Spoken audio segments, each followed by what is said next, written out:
So we will look at each of this section. Now the HTML file becomes long because we need to define for every of these sections. In the first part, we define the form. And let's skip this one, method post, and then the action. We will discuss more when we have the server. Now we have input. Like I mentioned before, we need to define this input in the form to get the input from the users. This name is to indicate about the variable of this input. So you can define the name as you want. The type is hidden. It means it is not, it will not appear in the web. So you cannot see any information about the subject. And we have a field set. So this field set is a group. And this field set has a legend named academic information. So you can see this academic information has been written in this page. This is the field set. And we have label. The label degree. The label degree here, I would like to have select. So this is what we call as the drop-down menu. So let me get back a little bit. We have drop-down menus. The drop-down menus, when we select some option, we can select with, when we click, there is a drop-down here. We call it, this is drop-down menus. We can select from the option that we already defined. Let's say, okay, I'm now in the Master of Business Administration, or I can choose is Bachelor of Art or it is Bachelor of Science. So because this is the drop-down menu. And we use the select, and the variable name now is degree with the ID degree. And there are three options. So the three options are the option for the drop-down menu. The first is Bachelor of Art. We can specify the value. The value is the value that you will use if the option is selected. And this value will be the value for the database. If you save the option, then in the database, it will save BA, not Bachelor of Art. So the Bachelor of Art is only the result that you show in the web. But the database will have this value, BA. If it is Bachelor of Science, then in the database, we'll have value PS. If you have the MBA, you will choose the MBA in the database. Now you can see selected. When you put the selected, it means whenever you start your page, Master of Business Administration will be the first, or it will be selected. You can change this one.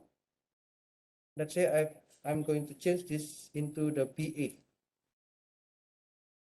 If you change this to BA, then if you refresh, then the first option will be Bachelor of Art. So this is the initial value. Okay, so this is the explanation about the drop-down menu. And then we have PR. PR means we have a new line. And then we have label. What is label? This is to put only the text. And we have password. I want to ask to the user to input the student ID. And for some university, they disclose this information. So if you write, then it will be the dot dot dot dot dot something like this. So it is a kind of privacy, and you can use the type of password. So I explained this one. Yeah, we have the password input. Whenever you input the password, or if you want to put some mess, we call it mess, then yeah, you can use the type password.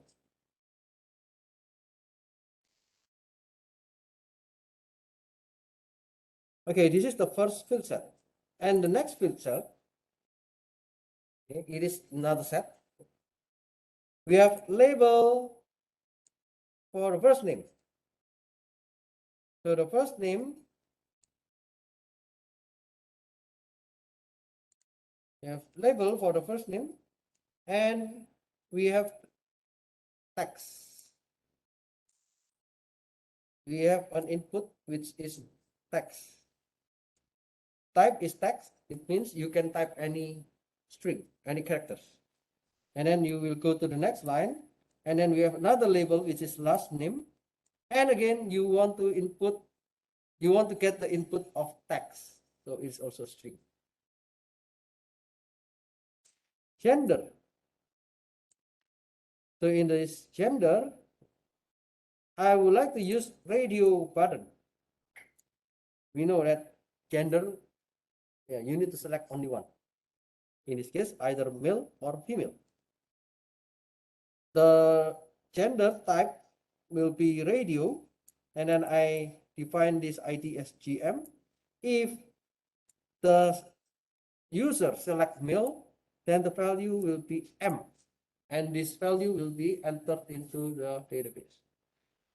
If someone choose female, then the value will be F, and this F will be entered into the database.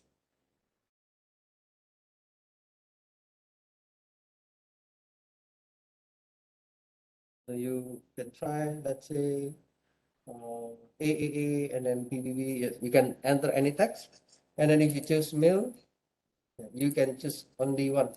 You cannot choose both.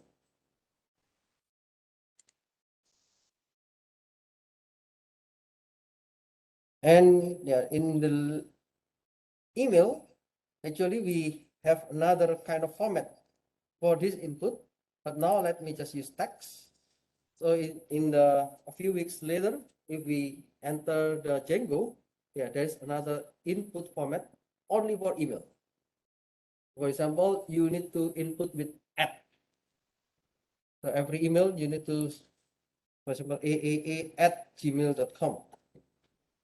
So if you do not provide any symbol @ then it is invalid. So the form in HTML have that kind of function.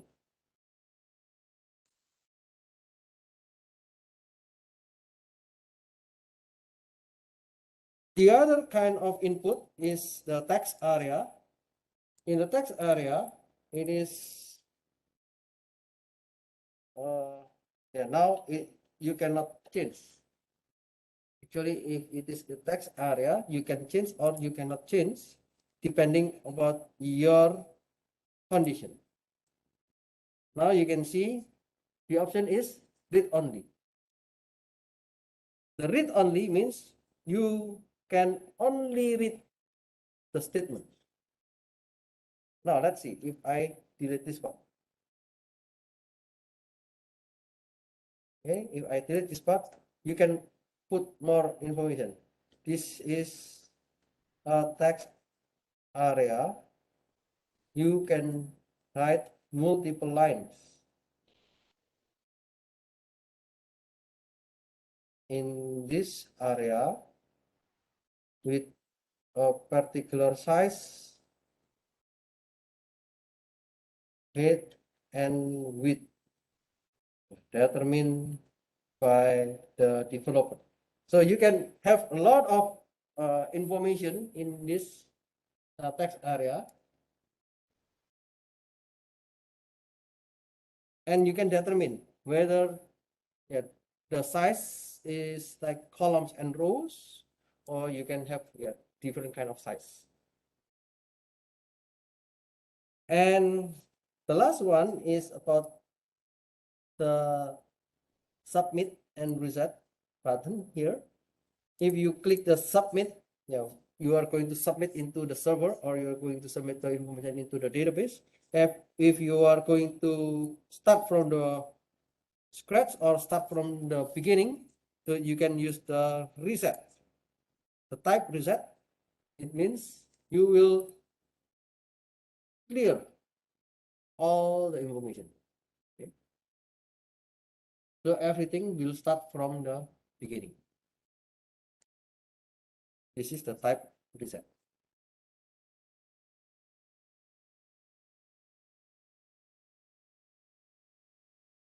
Yeah, that is the forms. So we learn about the drop-down menus. Submit button, because we are not,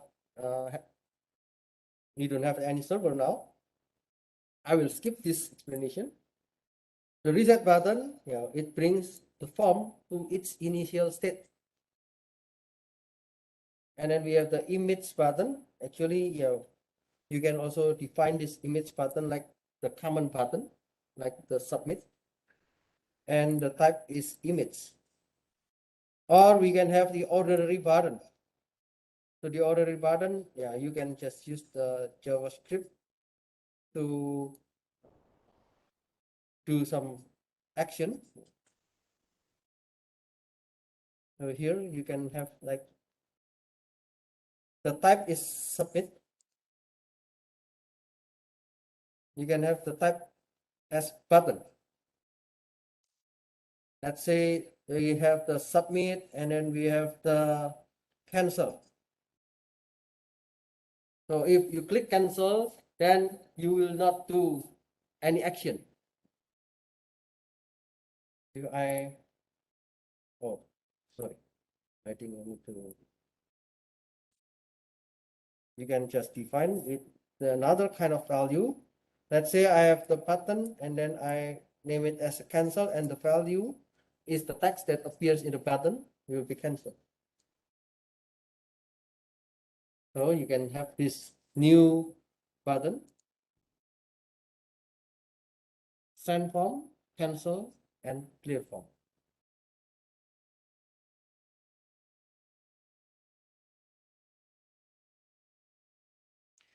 We have the password. It is a text field which masks the enter text with star signs to protect the privacy. We can have multiple select fields. What does it mean by multiple select fields? Suppose we have options, and we can choose more than one. For example, in the university, in one semester, you can select more than one courses. So there will be multiple courses. So the selection is the same with the drop-down menu. The only difference is you can put multiple.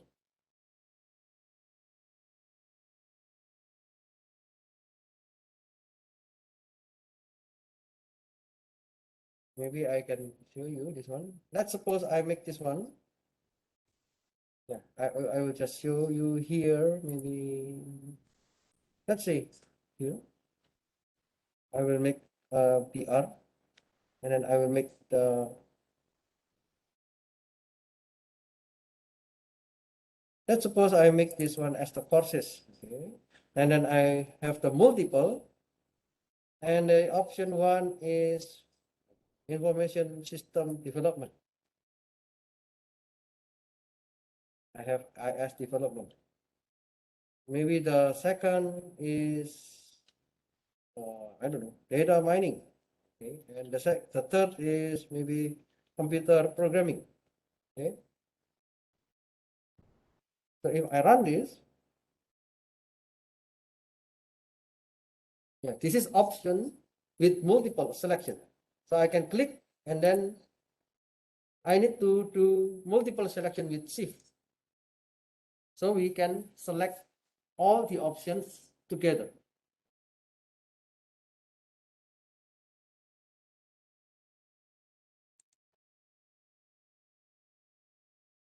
If it is only select, then we can only select one.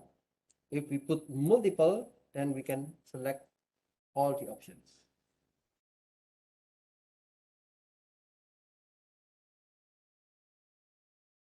The other form controls, you can later input file.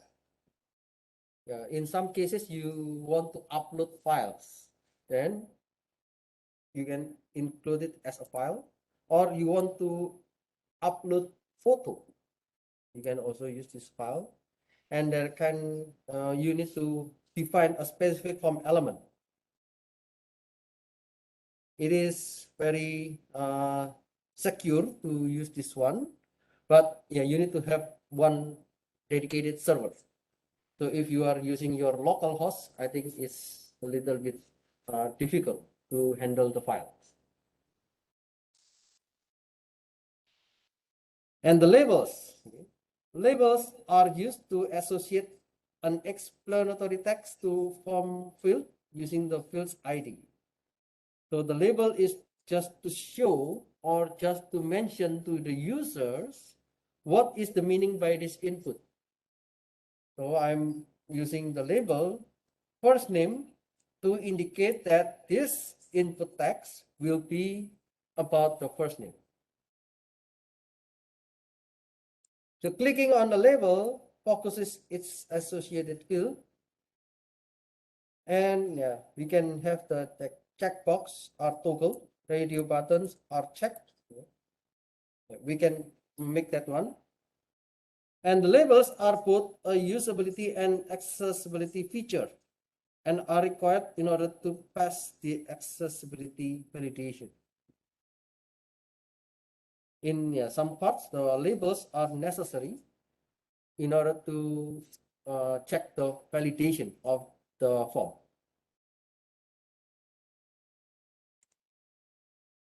Okay, so we learn at least about the forms, how we can create the forms. So this is the result that we can see from our web browser.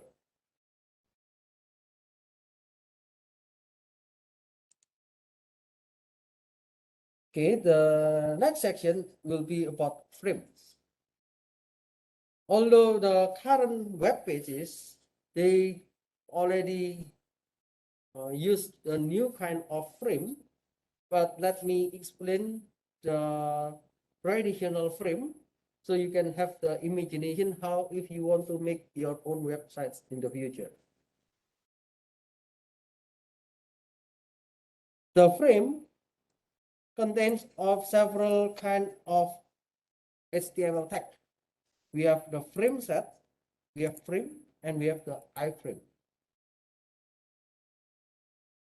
Frames in the HTML provide a way to show multiple HTML documents in a single web page. So if you have many HTML documents and you want to show it into one, then you can use frames.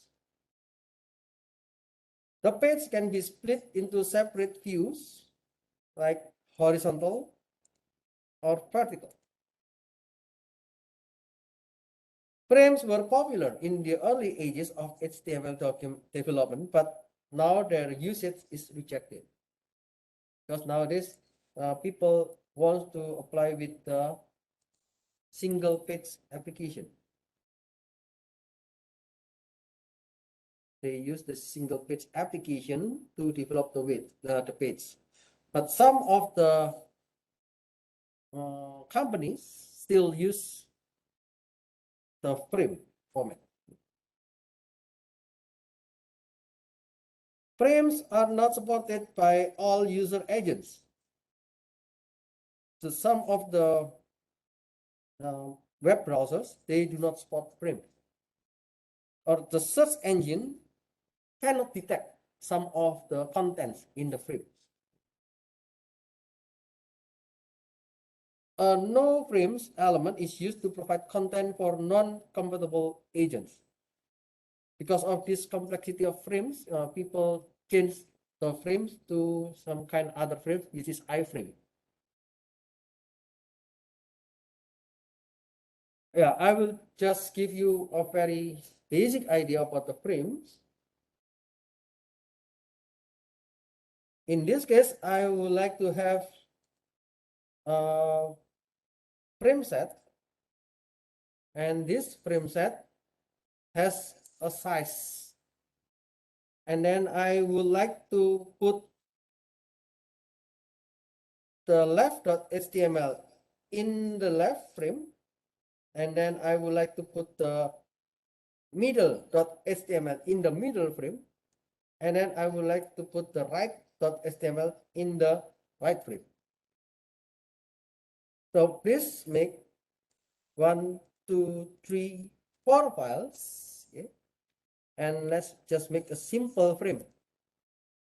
In the left.html, let's just fill in with this code.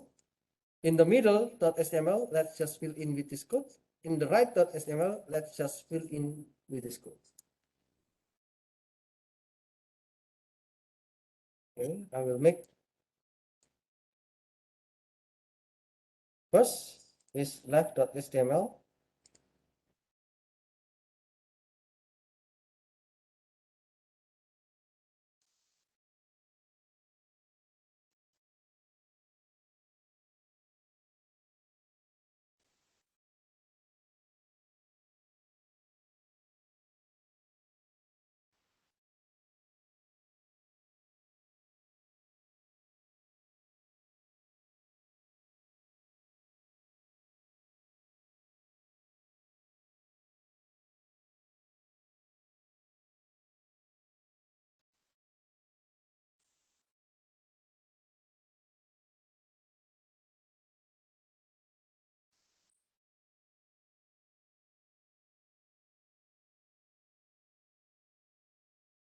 And last one, I would like to enter the frames.html.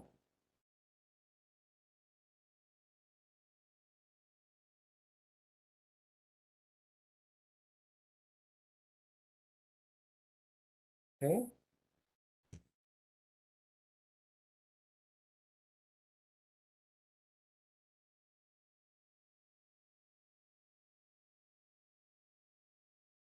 So this is an example about frames.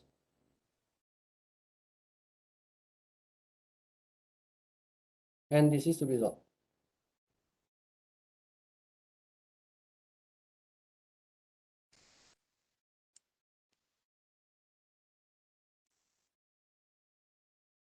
So we select the left, middle, and right. The size can be adjusted with this vertical line. The size can be adjusted with this vertical line. How we can define this one? Yeah, in this case, we have the head, and the head is containing one title, which is frame examples, and the frame set here define the columns. What is the columns? Here is the size. We have 180 px, which is 180 pixels, and then we have star. Star means it is the remaining size, and the right side is 150 pixels. So depending on your size of your monitor, depending on the pixel size of your monitor, we will use the left part 180 px, and then the right part 150 px, and the remaining will be the middle frame. So you can see this one. This is the left, which is 180 px, and then this is the right, 150, and this is the remaining. Because it is the frame set, so it is flexible. You can adjust like this one. Okay.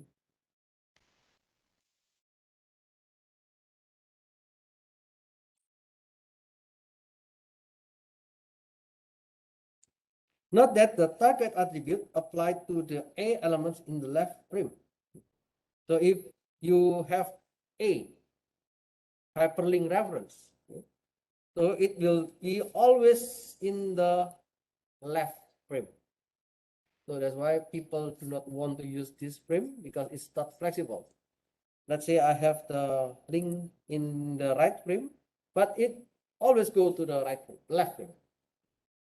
So that's not convenient about the prim.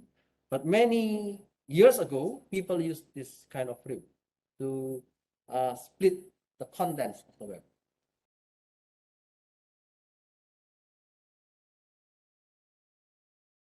You can have another kind of prim. Let's say you want to define the head, and then you want to define the left and the right. It is also the same with the previous one. Let's say I have this frames demo 2.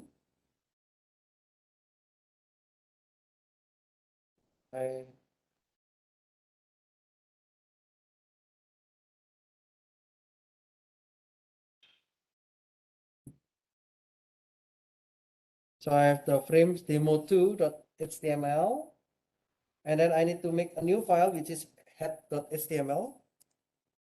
This is head.html.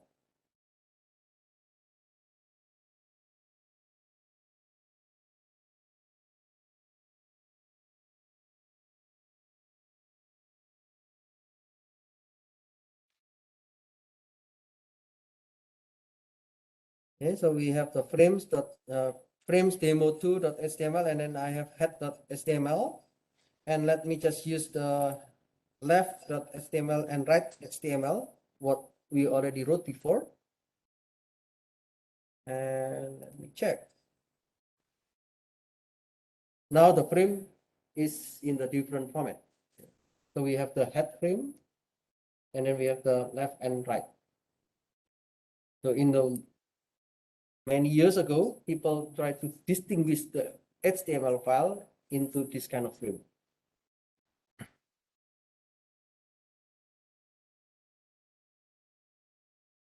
In this frame set, it defines how big is the row and how big is the column.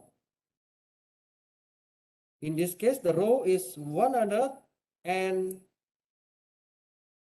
the other will be the remaining. So the first will be head.html. It will show the 100 size. And the remaining will be the second frame set.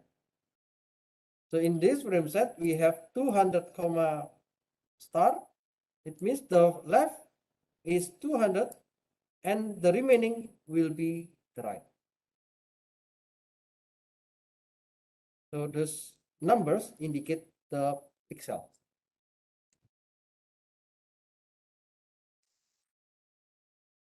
Okay, then it is good to see that we can finish with the HTML introduction. Any questions? So far so good. Okay, and I will continue to the next.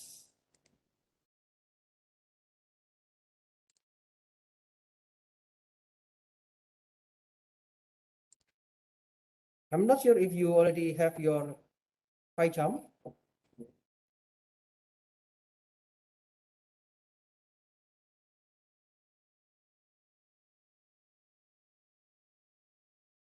First, I would like to discuss one more time about the Pycharm and the Django installation in the case if you still have issues with that installation. And yeah, we are going to try the hello world in Django.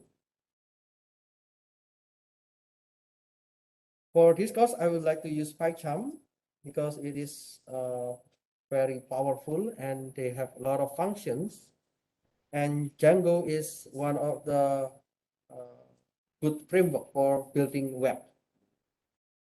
As I mentioned in the first lecture, please use your university email address to download the Pycharm educational version for our course I think you can download the professional developer version, and if you enter the university email address, you will get for free. And I think the validity will be 1 year, so you can use for free in 1 year. In other case, like some students, well, one student in our class cannot use the university email address. So I don't know why. Yeah, in that case, you can download the academic version. There is another version for the academic. It calls as the academic version. But wait, I think this one is still for the student and you need to input the email address. There is another version, educational version for Pycharm, and it is also free without giving the email address.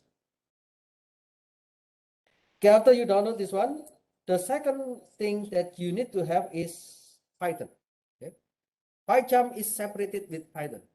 So you need to install either Anaconda or Python. Okay, so you need to have at least the A or B. If you have already the Anaconda, that's good. But if you don't have Anaconda, if you don't have Python, yeah, please select one of them and install it in your laptop. Choose either Anaconda or Python for the installation. Using Anaconda is recommended, yeah, because I think in the chapter after mid-exam, we will do some experiment with the analytical things in Anaconda. So if you have Anaconda, you don't need to install some libraries for the data analytics. Okay, there are two ways to install Django. If you are familiar with Python, Django will be installed in the system-wide. However, yeah, if your Django is installed in the virtual environment, yeah, Django will be installed in the particular project and will not affect other projects. I'm worried about educational version of Pycharm. So, Wak Yusuf, if you have any problems during the class, please let me know because your Pycharm is limited, I guess. It is not the professional version.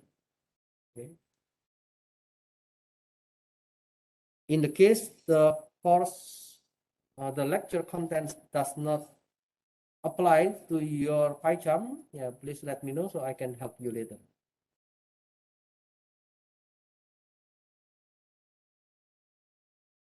If you are using the community edition, if you use the Pycharm community edition, the Pycharm, actually there are two, Pycharm the professional and Pycharm community edition. The community edition is free. But if you use this free version, every time you use Django, you need to create virtual environment. So it is very resource consumption. Okay? So it will consume a lot of resources when you build the virtual environment. That's why the Pycharm professional will be better. And I'm afraid that the educational version also have the similar with the Pycharm community. So when you are installing the Django, you can use the pip command in the command prompt. In this case, if I have the Anaconda, I can run Anaconda prompt. If you don't have the Anaconda, if you use the Python, you can just use command prompt. And if your Python is an old version, there might be also issues with the version of the PIP. So if your distribution already has PIP installed, you might need to update it if it is outdated. So you can upgrade with this command, python -m pip install upgrade pip. If you want to specify the Django version that you want to install, then you can type as follows: pip install Django. Yeah, what version that you want to install. Or if you are the first time to use Django, then you can just use pip install Django. Or if you want to upgrade the version, you can just type pip install -- upgrade Django. So let me do. I will open the prompt, this one, and then because I already have the Django in my computer, I can do install. I just upgrade Django.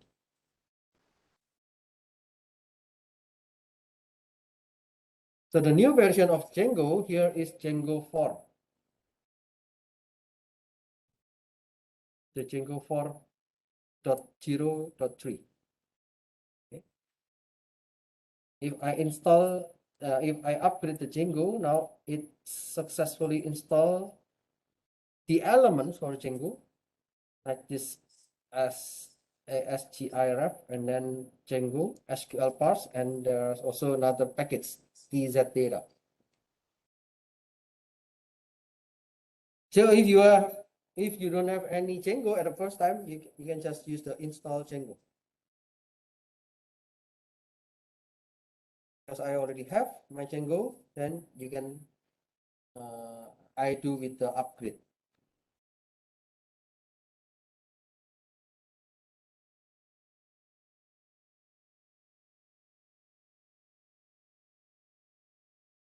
We can also install Django in the Pycharm environment. So basically, Django has been included in the Pycharm Professional Edition. So we can see the information in the setting of the Pycharm. Okay, let me run the Pycharm. Now, if you run the Pycharm, I guess we need to build a new project. So let me just skip this one because this one is the previous page. Okay. Let me just go to the hello world and then I will go back later to the page 8. So in the hello world, in every computer programming language, we need to understand the hello world because it is unfamiliar. Yeah. If we are the first time to enter one environment, it is new and we need to know how to make it as the first time, or how, if we are the beginner of this environment, how we know about the hello world. So the first what I want to explain is about the Django template loading. In Django, we have the template, and yeah, this kind of loading templates, it is one of the powerful functions in Django. So Django provides a convenient and powerful API for loading templates from this, with the goal of removing redundancy both in your template loading calls and in your templates themselves. In order to use this template loading API, first you need to tell the framework where you store your templates. So to do this, you need to do something in your setting files.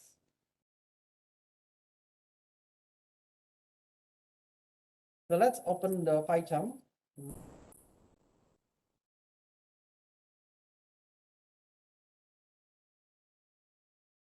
Oops.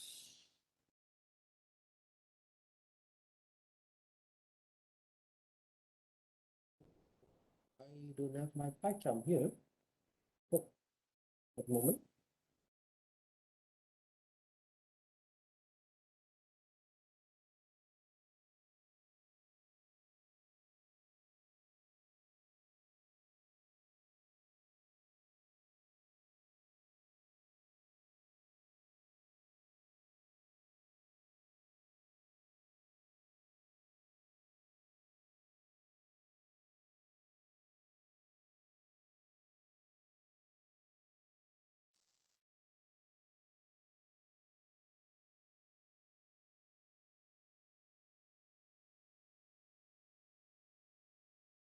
Okay,